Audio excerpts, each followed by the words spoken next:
खरंच विचार नव्हता केलेला, अजिबात प्लॅनिंग नसणारी आमची ही ट्रिप इतकी मजेशीर असेल.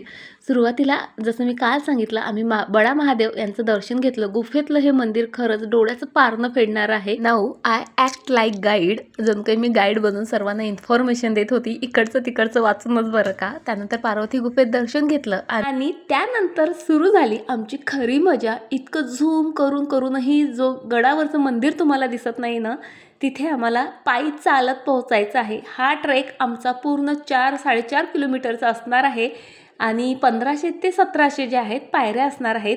गडाच्या पहिल्याच पायरीशी असं कापूर जाळून महादेवाचा आशीर्वाद घेतला, कारण इतका मोठा ट्रेक त्यांच्या आशीर्वादाशिवाय पूर्ण होऊ शकत नव्हता. हर हर महादेव म्हणत ट्रॅकला सुरुवात केली. मध्येच ही सीता गुफा लागली. वनवासादरम्यान सीतादेवी इथे आंघोळ करायच्या असं म्हणतात. त्यानंतर या ट्रेकच्या दरम्यान तुम्हाला जागोजागी छान छान गोष्टी खायला, पाहायला आणि प्यायला मिळतील. त्या सर्व गोष्टींचा आनंद घेत आम्ही फायनली येऊन पोहोचलेला आहोत. पूर्ण 3-3.5 तासानंतर चौरागडावर इथे आल्या आल्या हे सुंदर मंदिर. ही छोट्यात छोटी आणि मोठ्यात मोठी त्रिशूल बघून तर खरंच आश्चर्य वाटलं. असं म्हणतात भक्त भाविकांच्या इच्छा पूर्ण झाल्यावर ते इथे त्रिशूल चढवतात आणि हो, इतकी मोठी मोठी त्रिशूल ते खांद्यावर उचलून आणतात.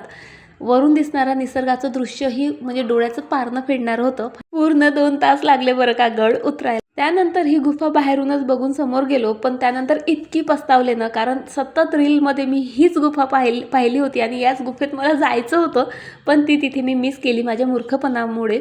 हॉटेलमध्ये आलोत, मस्त फ्रेश झालोत, भरपूर भरपेट जेवण केलं आणि चला it's time to shopping. Bye.